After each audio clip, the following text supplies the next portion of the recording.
आपका Vidya Bharati senior secondary school की online classes में स्वागत है। और मैं पुष्पेंद्र सिंह मैथमेटिक्स की क्लास में आपके लिए लेके आया हूँ मैट्रिक्स पार्ट थर्ड। इससे पहले मैट्रिक्स पार्ट फर्स्ट और सेकंड में हमने इसके स्टार्ट से लेकर कुछ पॉइंटों की बात की थी, जिसके अंतर्गत हमने सबसे पहले स्टार्ट किया था अवयव के जनक से। उसका वे थे आर्थर केली। इसके बाद हमने बात की थी अवयव की परिभाषा की, अवयव का कंस्ट्रक्शन कैसे करते हैं, निर्माण कैसे करते हैं, उसके लिए किन किन चीज़ों की आवश्यकता होती है, जिसमें दो बातें बताई थी। किसी भी अवयव के निर्माण के लिए उसके क्रम और अवयव का जो जनरल अवयव व्यापक अवयव होता है वह पूर्णतः परिभाषित होना चाहिए। ओके।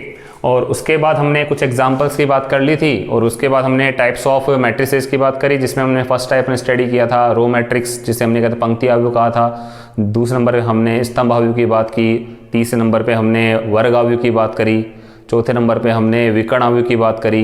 पाँचवें नंबर पे हमने अचर अवयव या अदिश अवयव जिसे हम कहते हैं, स्केलर मैट्रिक्स कहते हैं, उसकी बात करी। छठवें नंबर पे हमने तत्समक अवयव की बात करी, जिसे हम यूनिट मैट्रिक्स या आइडेंटिटी मैट्रिक्स बोलते हैं। उसके बाद हमने शून्य अवयव की बात की, जिसे हम नल मैट्रिक्स और जीरो मैट्रिक्स की बात करते हैं। और उसके बाद हमने लास्ट में त्रिभुज अवयव की बात करी, जिसमें हमने ऊपरी त्रिभुजाकार अवयव और निम्न त्रिभुजाकार अवयव की बात की थी। ठीक है। और इन सभी अवयव के बाद में हमने बात की, जिसमें वर्ग अवयव जो था हमारा सबसे इंपॉर्टेंट था, जिसके अंदर हमने कहा था कि वह अवयव जिसके अंदर पंक्तियों और स्तंभों की संख्या समान होती है वो वर्ग अवयव कहलाता है। और उसी वर्ग अवयव के अंदर हमने कुछ बातें की, जिसमें एक लीडिंग डायगोनल था, जिसे हम कहते हैं मुख्य विकर्ण।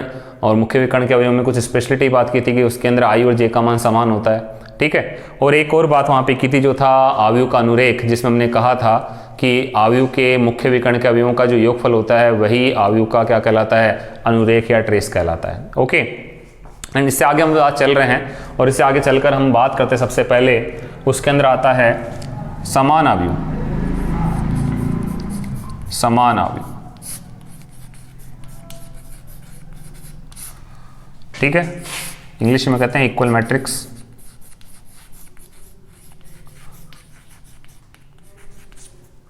तो इसके अंदर हम बात करते हैं, तो इसको डिफाइन करने से पहले हम कहते हैं कि दो अवयव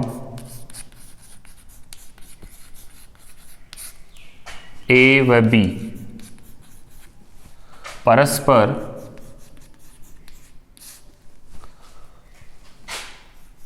समान अवयव कहलाते हैं यदि पहली बात ए व बी के क्रम समान, और दूसरी बात आती है ए व बी के संगत अवयव परस्पर बराबर हो या समान हो। ठीक है। मतलब ये कहा कि कोई भी दो अवयव जो हैं परस्पर समान अवयव कहलाएंगे, जिसके लिए दो आवश्यकताएं होंगी। पहली बात तो दोनों अवयव का क्रम समान होना चाहिए। ठीक है। दूसरी बात, जो दोनों अवयव हम ले रहे हैं उनके संगत अवयव परस्पर बराबर होने चाहिए, जिसको हम यूँ समझ सकते हैं, दैट इज यदि a is equals to a1 a2 a3 a4, एक स्क्वायर मैट्रिक्स है, वर्ग अवयव है दो क्रम का, वह बी अवयव जो है वो b1 b2 b3 b4 है। ठीक है। ये भी 2x2 क्रम का हो गया। अब अगर हम इनको कहते हैं कि a बराबर b, इसका मतलब ये हुआ कि a1 a2 a3 a4 बराबर है किसके, b1 b2 b3 b4। Okay. So according the definition हम कहते हैं कि क्रम समान होना चाहिए। क्रम समान है, 2x2 का ही अवयव है, 2x2 का ही अवयव है। ठीक है। उसके बाद दोनों को बराबर कर रखा है, इसका मतलब क्या है, ए और बी के संगत अवयव कैसे हैं, बराबर होंगे। तो इसका आधार पे हम कह सकते हैं कि दिस इम्प्लाइज a1 बराबर किसके होना चाहिए, b1 के होगा, a2 बराबर b2 के होगा, a3 बराबर b3 के होगा और a4 बराबर किसके होना चाहिए, b4 के होना चाहिए। मतलब इस बात को दोनों साइड से हमें स्टडी करना है, ध्यान रखना है कि दो अवयव परस्पर समान होंगे यदि उनके क्रम समान हो और उनके संगत अवयव समान हो। और इसको कन्वर्सली देखते हैं, विलोमता देखते हैं, तो ये भी हमें ध्यान रखना है कि दो समान क्रम के अवयव अगर बराबर हैं तो निश्चित रूप से उनके संगत अवयव जो होंगे वो आपस में बराबर होंगे, समान होंगे, ये कन्फर्म है। ठीक है, तो हमारे इक्वेशन कैसे पुटअप करता है कि हमें दो कोई अवयव दे देता है और कहता है कि ये दोनों अवयव अगर समान अवयव हैं तो कुछ अननोन क्वांटिटी डाल के पूछेगा कि इसके अंदर इनके मान ज्ञात कीजिए। ठीक है, जनरली ऐसा ही क्वेश्चन बनता है, तो हम उसकी इस तरह के सवाल की हम बात करते हैं, क्वेश्चन को हम लेते हैं, एग्जाम्पल डिस्कस करते हैं। तो उसमें देखते हैं, सबसे पहले आता है एग्जाम्पल में हम ले लेते हैं कि यदि x + 2 5 7 and y - 3 equals to 5 and a - 1 and 7 and y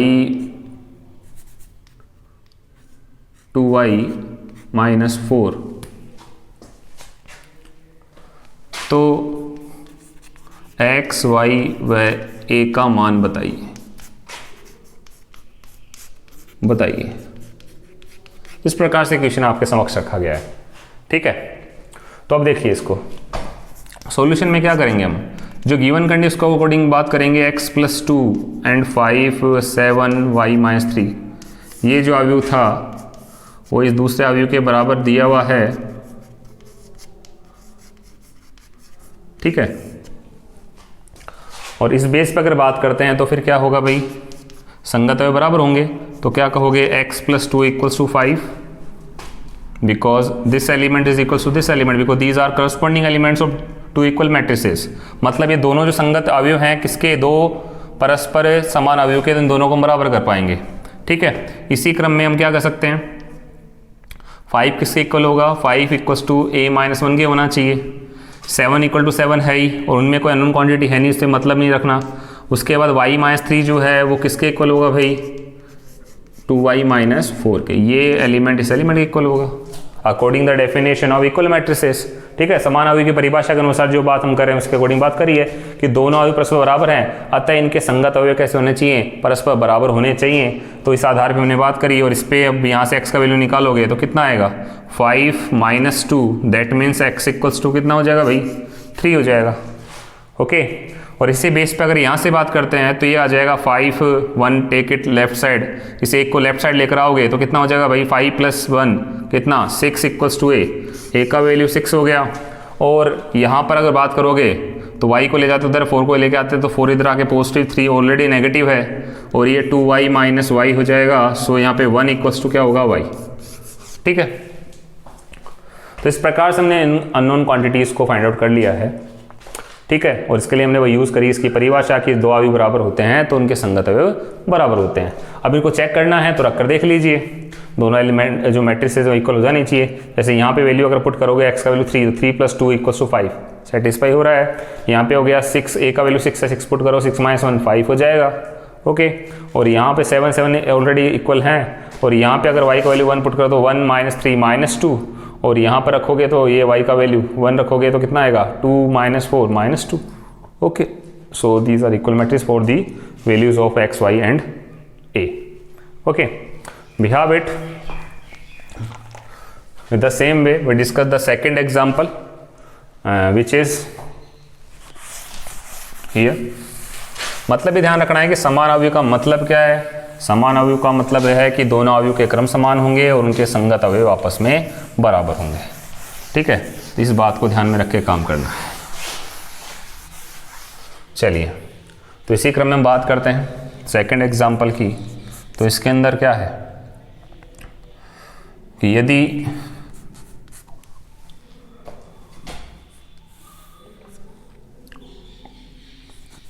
x + y 7 and 5 and xy equals to 11 and a - 1, 2a - 1 and it is b and 24, तो तब x, y ए व बी का मान ज्ञात कीजिए।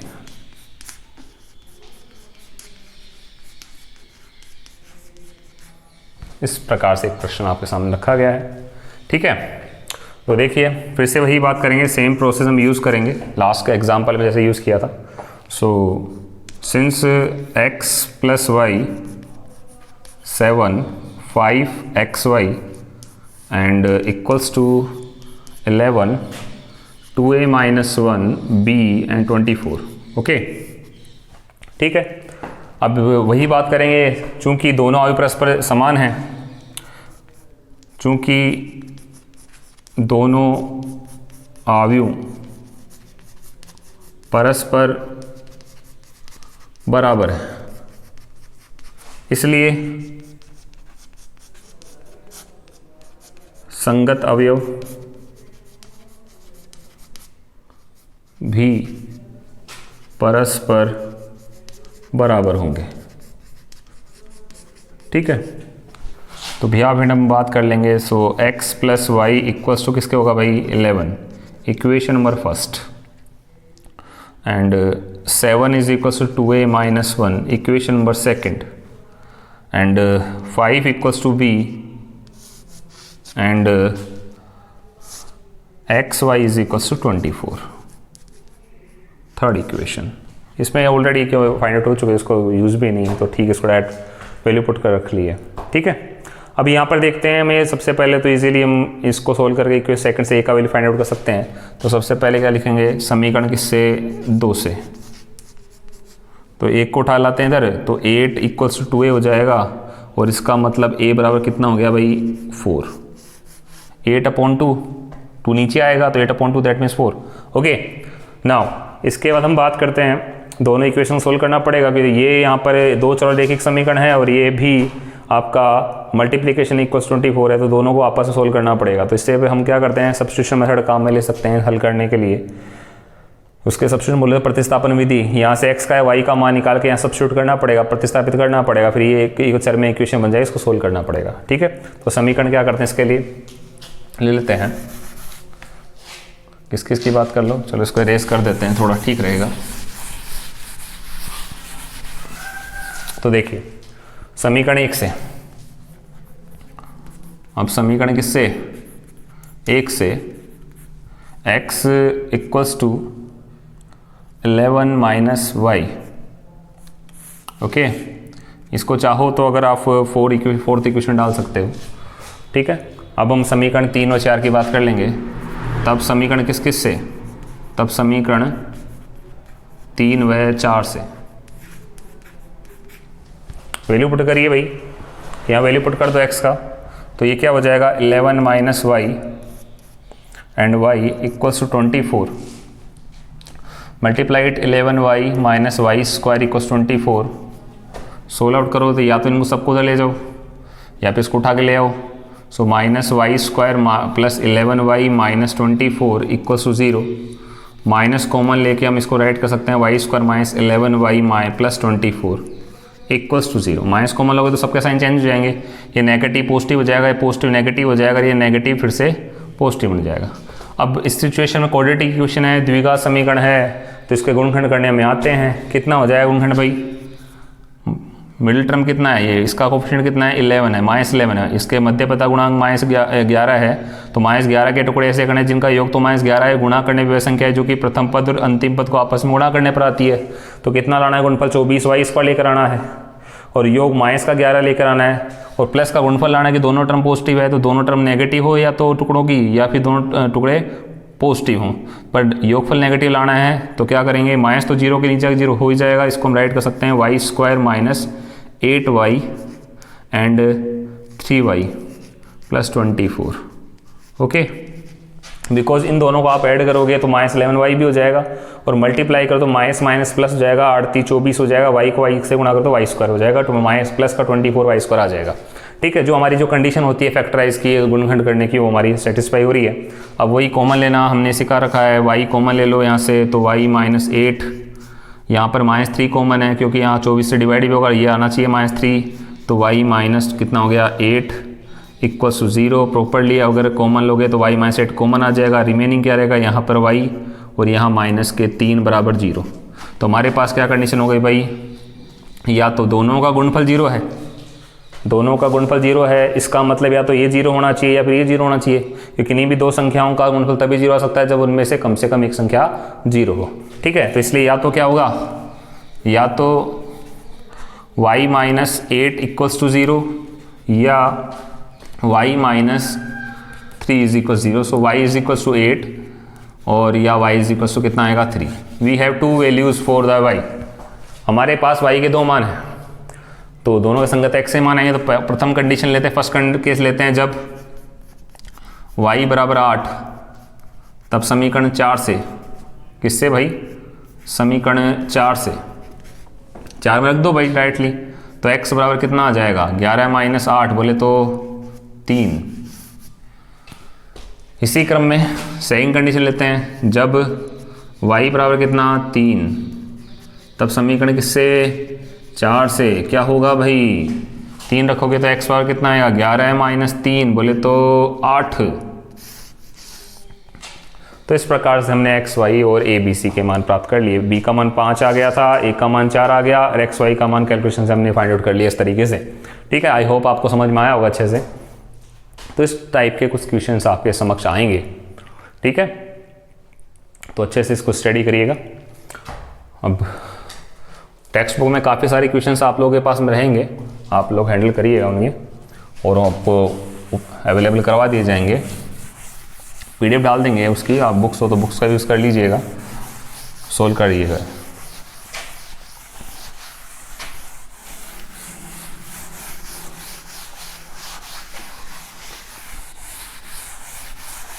इसी क्रम में एक एग्जाम्पल और माइंड में आ रहा है, तो उसको भी हैंडल कर लेते हैं। वो क्या है, वो है कि यदि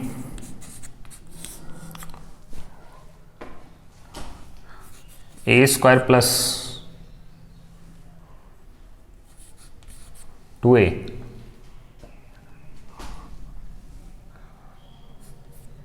प्लस 2 एंड 4 and 5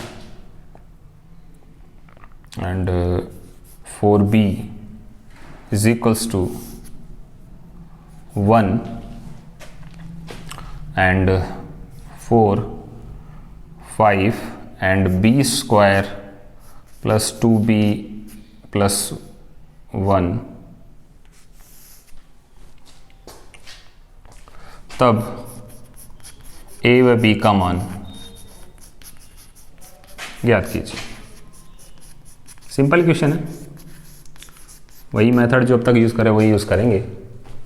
तो सॉल्यूशन की अगर बात करें तो सिंस ये आपका a square plus 2a plus 2 4 5 4b equals to 1 4 5 and b square plus 2b plus 1। Again same theory, दोनों अवयव बराबर हैं तो संगत अवयव कैसे होना चाहिए, संगत अवयव परस्पर बराबर होंगे। इस थ्योरी को काम में लेकर हम लिख सकते हैं कि a square plus 2a plus 2 is equals to 1 होगा, और इसके साथ ही 4b इज इक्वल्स टू हम राइट कर सकते हैं b square plus 2b plus 1। क्यों, क्योंकि ये पहला अवयव हो गया, इधर पहला अवयव 1 है, 4 4 इक्वल है ही हमारे पास में, और 5 के इक्वल 5 है, इसके इक्वल क्या होगा ये होगा, तो ये दोनों आ गए हमारे पास। इसको थोड़ा सोल्व कर लें अगर हम, तो हमारे पास आएगा a square plus 2a plus 1 equals to 0। कैसे आया भाई 1 को इधर लाओगे नेगेटिव 1 होगा, 2 माइनस 1 बनेगा 1 हो जाएगा। अब इसका फैक्टराइज करो, फैक्टराइज करने का दिक्कत है, ये डायरेक्ट हो जाएगा हमारे पास में a square plus 2ab plus 1, 2a की जगह a और b की जगह 1 हो गया, इसको 1 का स्क्वायर राइट कर सकते हैं, तो ये हो गया हमारा a प्लस 1 का होल स्क्वायर इक्वल्स टू 0। सो इसको अगर बात करें इस बेस पे तो ये 0 तो 0 हो जाएगा, तो हमारे पास क्या आ जाएगा a इज इक्वल्स टू -1। क्या आ जाएगा a is equals to -1। With the same way 4b को ले जाते हैं तो 0 इज इक्वल्स टू क्या हो जाएगा b square plus 2b plus 1 minus 4b। तो इस बात पर अगर बात करें तो B square plus minus 2b plus 1 is equals to 0। So कितना हो गया भाई, b minus 1 whole square equals to 0। So we have it b minus 1 is equals to 0, so b is equals to 1। Okay, so the value of a is equals to -1 and b is equals to 1 for the given condition. दी हुई स्थिति के अनुसार a का मान -1 आया है और b का मान 1 प्राप्त हुआ है।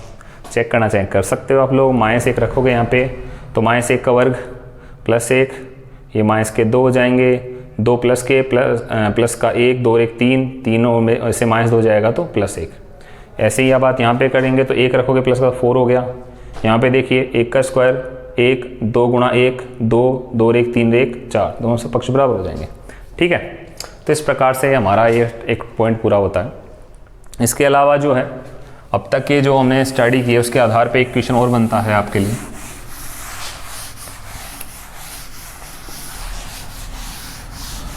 ये कुछ एग्जाम्पल्स थे जो समान आयु पे आधारित थे, जो अक्सर बोर्ड एग्जाम में इस टाइप क्वेश्चंस पूछे जाते हैं। इसके बाद एक एग्जाम्पल आता है, यदि एक आयु में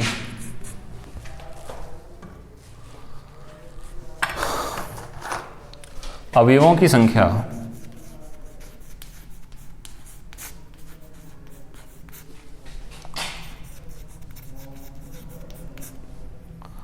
12 हो, तब आयु के संभावित क्रम बताइए।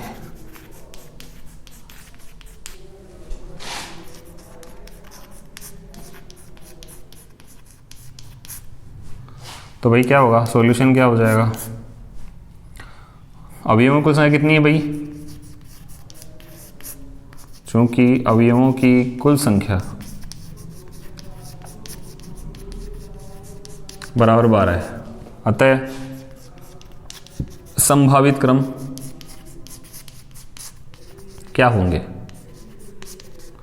पहली स्थिति हो सकती है कि इन 12 के 12 अवयवों को एक लाइन में, एक पंक्ति में व्यवस्थित कर दिया जाए, हो सकता है। तो उसमें उस स्थिति में क्या होगा, क्रम 12 गुणा 1 12/1 12/1 हो जाएगा। इसी का अपोजिट भी हो सकता है कि 12/1 नहीं होगा, जब पंक्तियों को एक पंक्ति में व्यवस्थित करो तो 1/12 होगा। एक पंक्ति में जो व्यवस्थित करेंगे 12 स्तंभ बनेंगे और एक पंक्ति बनेगी। और जब 12 पंक्तियों में मतलब एक ही स्तंभ में व्यवस्थित कर दें तो उस स्थिति में क्रम क्या हो जाएगा, 12/1।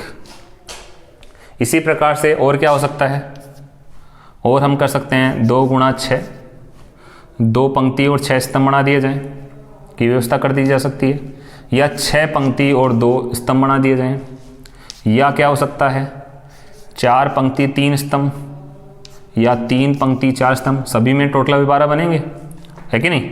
और इसके अलावा कोई पॉसिबिलिटी, मुझे तो लगता नहीं है इसके अलावा कोई पॉसिबिलिटी है। तो ये प्रकार हो गया आपका टाइप कि 12 अवयवों वाले आयु के इतने प्रकार बन सकते हैं इस प्रकार से, इसके अलावा और कोई संभावना नहीं है। इसी के आधार पर अगर हम बात करें कि अगर आयु में, सेकंड एग्जाम लें, आयु में 13 अवयव हों तब संभावित क्रम क्या होंगे भाई,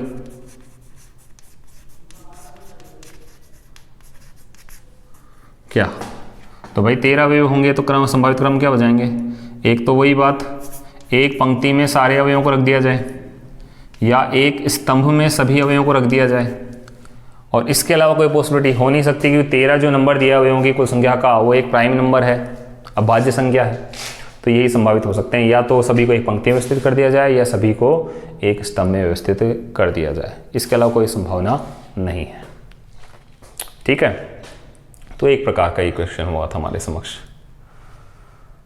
तो देखिएगा, तो इस आधार पे आप एक्सरसाइज का हमारा जो 3rd चैप्टर चल रहा है, इसका जो फर्स्ट एक्सरसाइज है 3.1 जो है वो आप इजीली हैंडल कर सकते हैं अगर आपके पास अवेलेबल है तो, और अगर नहीं है तो आपके जो वीडियो डलेगा उसके साथ में आपको लिंक में या व्हाट्सएप ग्रुप पे आपको PDF इसका अपलोड कर दिया जाएगा, उसको आप देख लीजिएगा।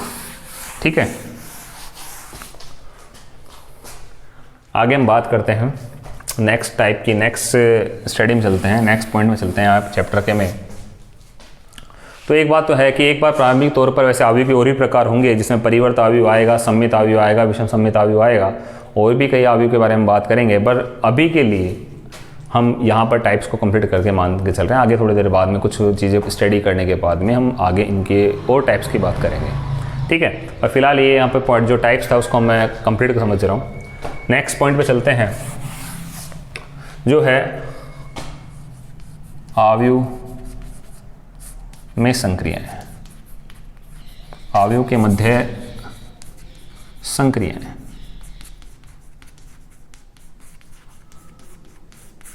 मतलब इंग्लिश में बोले तो ऑपरेशंस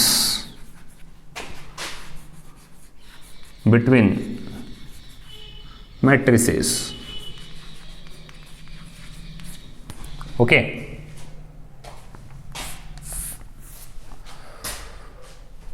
तो क्या होगा, पहली बात, पहला टाइप ले रहे हैं भाई संक्रिया ऑपरेशंस की हम बात करें। संक्रिया समझते हैं आप लोग, संक्रिया का मतलब जैसे हम दो अवयव को जोड़ें, योगफल संक्रिया हुई, व्यकलन संक्रिया जैसे हम सबट्रैक्शन ऑपरेशन बोलते हैं, मल्टीप्लिकेशन हुआ, इन सारे टाइप के ऑपरेशंस की हम बात यहाँ करेंगे, ठीक है। तो पहले हम बात कर रहे हैं योग संक्रिया की, योग संक्रिया, जिसमें हम बात करते हैं एडिशन ऑपरेशन,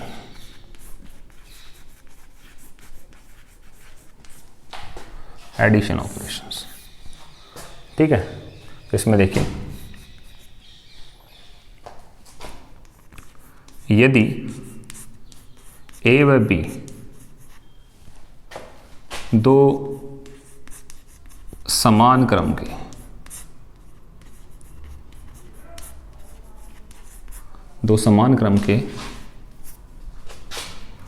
अवयव हों, तब इनका योगफल अवयव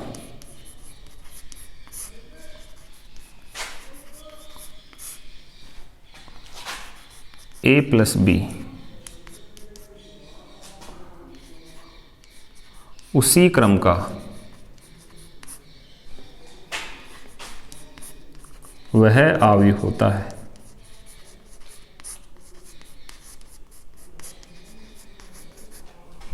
जो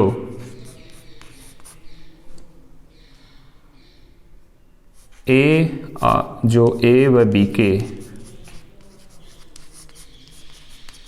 संगत अवयवों को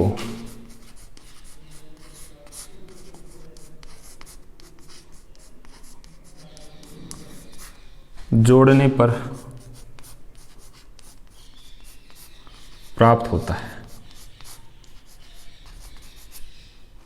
क्या कहा भाई हमने, यदि ए और बी दो समान क्रम के अवयव हों तब इनका योगफल अवयव ए प्लस बी उसी क्रम का वह अवयव होता है जो ए व बी के संगत अवयवों को जोड़ने पर प्राप्त होता है। तो यहाँ बड़ी इंपॉर्टेंट कुछ बातें इनका ध्यान रखना है कि जब भी दो या तीन जितने भी अवयव का हम योगफल कर रहे हैं उनमें क्या स्पेशलिटी होगी कि उनका क्रम कैसा होगा, समान होगा। वे सभी समान क्रम के होंगे। जब भी हम किन्हीं दो अवयवों का योगफल होगा तो वो तभी परिभाषित होगा जब वो उन जिनका हम योग कर रहे हैं अवयवों का उनका क्रम आपस में कैसा हो, समान हो, अदरवाइज योगफल नहीं हो सकता, ठीक है। और फिर क्या होगा, जो परिणामी अवयव प्राप्त होगा योगफल करने पर, मतलब योगफल जो अवयव होगा वो भी उसी क्रम का अवयव प्राप्त होगा जो कि जिन अवयव को हम जोड़ रहे थे, योग कर रहे थे, उनका होगा। मतलब अगर ये 2/2 के दोनों अवयव हैं तो फिर ये भी 2/2 का ही अवयव आएगा। अगर ये 3/3 के अवयव हैं दोनों तो ये भी 3/3 का आएगा। अगर ये दोनों अवयव 2/3 के हैं, ये भी 2/3 का, ये भी 2/3 का है, तो फिर ये अवयव भी निश्चित रूप से 2/3 का ही आएगा। इसमें कोई डाउट नहीं होना चाहिए। और वो कैसे प्राप्त होगा, वो प्राप्त होगा जब हम इन दोनों अवयवों के संगत जो अवयव हैं उनको जोड़ेंगे, ठीक है। तो दो अवयव ए व बी का जो समान क्रम के हैं उनका जो योगफल अवयव ए प्लस बी होगा वो उसी क्रम का वह अवयव होगा जो उनके संगत अवयवों को जोड़ने पर प्राप्त होगा, ठीक है। मतलब क्या हुआ भाई, दैट इज यदि ए अवयव बराबर कितना है भाई, A1 है, A2 है, A3 है, A4 है, वह बी अवयव जो है वो B1 है, B2 है, B3 है, B4 है। ठीक है, तब इनका जो योगफल अवयव होगा A प्लस बी, वो क्या होगा भाई, वो होगा हमारा A1 प्लस B1। संगत अवयवों को जोड़ लेंगे सिर्फ। ये 2/2 का लिया है तो ये भी 2/2 का है, तो पहली बात तो योगफल पर जो है वो परिभाषित है, ये दोनों अवयव समान क्रम के हैं। ठीक है, तो योगफल परिभाषित हो गया। अब योगफल अवयव प्राप्त करने के लिए क्या करना पड़ेगा, संगत अवयवों को जोड़ना पड़ेगा। तो A1 plus B1, A2 plus B2, A2 plus B2, इसी प्रकार A3 प्लस B3 हो जाएगा, और A4 के संगत B4 है तो इन दोनों को जोड़ देंगे, तो ये भी 2/2 क्रम का ही क्या आएगा, अवयव प्राप्त होगा, जो कि इनके संगत अवयवों को जोड़ने में प्राप्त हुआ है। ठीक है, बात समझ में आई होगी आपको, सिंपल चीज़ है, कोई स्पेशल ऐसी कोई बात नहीं है। तो एग्जाम्पल भी लेते हैं साथ के साथ। एग्जाम्पल में यदि अवयव A इक्वल्स टू -2, 3, 5, 6 व अवयव B इक्वल्स टू 2, 4, -3 एंड 3, तब A प्लस बी बराबर क्या होगा भाई, A plus B, A plus B. पहली बात तो हम अब इस योगफल अवयव के परिभाषित होने की बात करेंगे, तो इसका जांच कैसे होगा, दोनों अवयव का क्रम जांच करना पड़ेगा। दोनों अवयव, पहला अवयव जो है वो 2/2 क्रम का है, 2 पंक्ति 2 स्तंभ है। इसी क्रम में बी अवयव जो है वो भी 2/2 का है, तो निश्चित रूप से दोनों अवयव के क्रम समान है, इसलिए हम कह सकते हैं कि A प्लस बी क्या है, परिभाषित है, मतलब इसको प्राप्त किया जा सकता है। ठीक है, अब इसको ज्ञात करना है तो वही बात, इधर क्या है, -2, 3, 5, 6 प्लस क्या आएगा भाई, 2, 4, -3 और 3, संगत अवयव को जोड़ना पड़ेगा, तो क्या होगा भाई, -2 प्लस 2, -2 के संगत ये 2 है तो +2 हो गया। ठीक है, 3 के संगत 4 है तो +4, इधर 5 प्लस पर ये माइनस, तो प्लस माइनस गुणा होगा तो कितना होगा, -3, 6 प्लस 3, तो इसका मतलब A प्लस बी जो अवयव है आपका वो क्या आ गया है भाई, A प्लस बी बराबर क्या हो गया, 2 में से 2 गया 0, यहाँ पे 3 प्लस 4 7, यहाँ पर 5 - 3 कितना होगा भाई, 2, और 6 प्लस 3 कितना हो गया, 9। तो इस प्रकार से हमने इसका योगफल अवयव प्राप्त किया। तो जब भी आपको अवयव का योगफल मिले तो इस प्रकार से आपको योगफल करना है। ठीक है, अब बात आ रही है इसकी कुछ प्रॉपर्टीज़ की, यूजफुल ज़्यादा नहीं है पर नॉलेज के लिए थोड़ा सा हम कर लेते हैं डिस्कस। काम तो मैं खाली ये योगफल करना ही आएगा, ज़्यादा कुछ नहीं है, पर इसकी कुछ प्रॉपर्टीज़ हैं उनकी बात भी हम कर लेते हैं।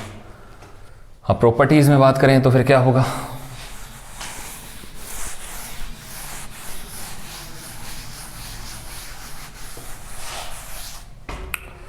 प्रॉपर्टीज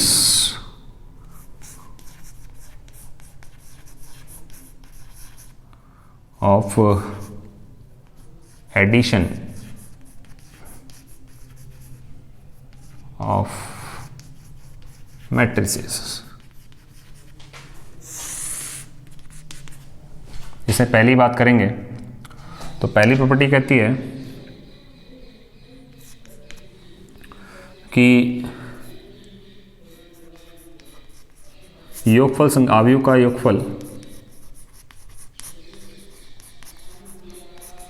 योगफल क्रम विनिमय नियम का पालन करता है। क्रम विनिमय, इसको हम बोलते हैं क्या, कम्यूटेटिव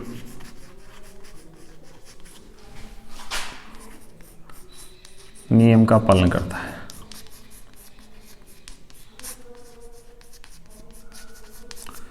कम्यूटेटिव का मतलब A प्लस बी है तो B प्लस ए, दोनों का रिजल्ट सेम आएंगे, कॉमन चीज़ें हैं। दूसरी बात,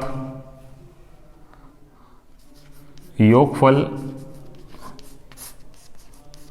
साहचर्य, साहचर्य इसको हम बोलते हैं एसोसिएटिव होता है। डायरेक्ट शॉर्ट में लिख ले, ज़्यादा लंबा नहीं लिखते हैं, शॉर्ट में लिखते हैं। योगफल कैसा होता है? साहचर्य। इतना लंबा ही, ज़्यादा लंबा लेने का कोई सेंस नहीं है। मतलब क्या है? दैट इज़ हम कोई तीन अवयव हों ए बी सी, तो ए प्लस अगर बी प्लस सी, अगर इन दोनों को जोड़ करके फिर इनके अंदर ऐड कर लो, रिजल्ट जो आएगा वही पहले ए और बी को योग करने कर फिर सी ऐड करने पर जो है दोनों आएगा। इससे कोई दिक्कत नहीं है, ठीक है। तो साहचर्य नियम का पालन भी करता है। तीसरी बात,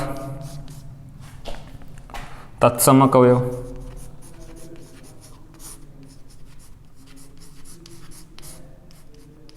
आइडेंटिटी एलिमेंट,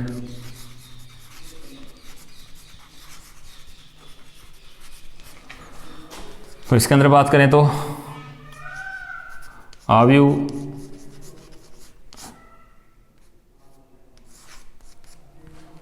ये शून्य अवयव जो है, शून्य अवयव कर लो, इसको ऐसा कर लो, शून्य अवयव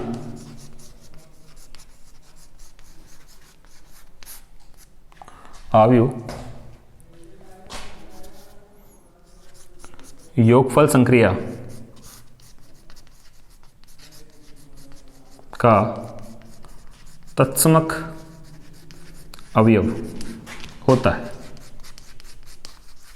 क्या होता है भाई? तत्सम मतलब योगफल, दो अवयव का योगफल या योगफल को जो करते हैं अवयवों के मध्य, तो उनके लिए जो शून्य अवयव होता है वो किसका कार्य करता है? तत्सम अवयव कार्य करता है। कैसे भाई? दैट इज, बात कर सकते हैं क्या, ए कोई अवयव है उसमें शून्य अवयव जोड़ो या शून्य अवयव में जोड़ो, कैसे कर लो, अवयव क्या आएगा? ए ही प्राप्त होगा, है कि नहीं? यही बात हुई। इसी क्रम में बात करते हैं आगे। इसके बाद आता है हमारा फोर्थ प्रॉपर्टी विच इज योज्य प्रतिलोम। योज्य प्रतिलोम, एडिटिव इनवर्स बोल सकते हो आप, इनवर्स एलिमेंट, ठीक है। तो अवयव एक का योज्य प्रतिलोम अवयव माइनस ए होगा, अर्थात a plus minus a equals to zero matrix, otherwise आप माइनस ए प्लस ए भी राइट कर सकते हो।